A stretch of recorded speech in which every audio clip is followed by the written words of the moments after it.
오늘은 4월 21일 수요일입니다. 하나님께서 우리에게 주신 말씀은 고린도전서 10장 31절에서 33절 말씀입니다.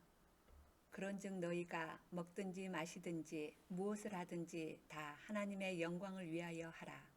유대인에게나 헬라인에게나 하나님의 교회에나 거치는 자가 되지 말고 나와 같이 모든 일에 모든 사람을 기쁘게 하여 자신의 유익을 구하지 아니하고 많은 사람의 유익을 구하여 그들로 구원을 받게 하라.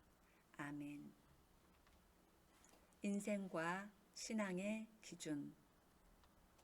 학창시절 체육시간이나 조회시간에 운동장에 줄을 설 때 선생님이 학생들 중에서 한 명을 기준으로 정해주면 그 학생은 큰 소리로 기준! 하고 외쳤습니다. 그러면 다른 학생들은 그 학생을 기준 삼아 대열을 바르게 맞췄던 기억이 있습니다. 그런데 만약 기준되는 사람이 가만히 있지 않고 이리저리 왔다 갔다 한다면 이내 전체 대형도 흐트러지고 말 것입니다. 이처럼 우리의 삶에서도 기준이 분명하지 않으면 안정을 잃고 혼란스러운 상황을 맞게 됩니다. 심한 경우 인생 자체가 무너지기도 합니다. 따라서 우리는 신념, 좌우명, 가치관 등으로 다양하게 표현될 수 있는 인생의 기준은 무엇인지, 그 기준은 굳건한지 잘 살펴보아야 합니다. 그리스도인이라면 신앙생활에서의 기준은 더 명확해야 합니다. 오늘 본문은 고린도전서 8장부터 이어진 우상에게 바쳤던 제물과 관련한 내용의 마지막 부분입니다. 바울은 제물로 바친 고기를 먹을 것인가 하는 문제를 다루며 결론 부분에서 신앙의 기준을 제시합니다.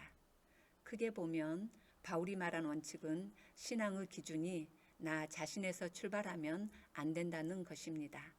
내 생각, 내 판단, 내 유익이 기준이 되어서는 안 되며 나라는 틀을 깨뜨려야 한다는 것입니다.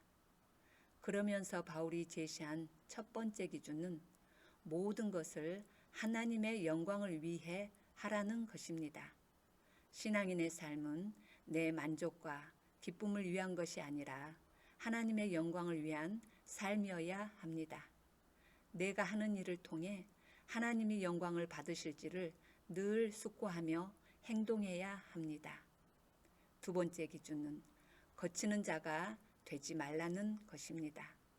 믿음이 연약한 사람들을 배려하지 않고 내 판단과 주장에 집착하면 아무리 선한 의도로 시작한 일일지라도 그것이 그들을 넘어뜨리는 걸림돌이 되고 맙니다.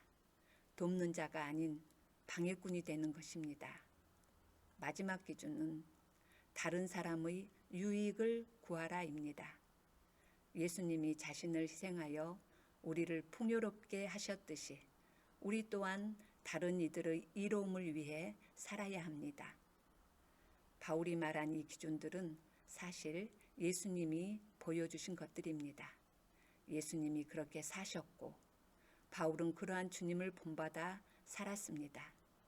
이제 우리도 신앙의 분명한 기준을 붙잡고 성령의 인도하신 가운데 주님 닮은 삶을 살아갑시다. 주께서 도우실 것입니다. 주님을 닮고자 애쓰고 있습니까? 기도하시겠습니다. 은혜의 하나님, 값없는 은혜와 사랑을 받은 자녀답게 주님을 닮는 일에 애쓰게 하소서. 나 중심의 감옥에 갇히지 않고 주님처럼 하나님의 영광을 드러내며 살게 하옵소서. 세상을 이롭게 하고 다른 이들을 돕고 세우는 일에 열심을 다하게 하옵소서. 예수님의 이름으로 기도합니다. 아멘.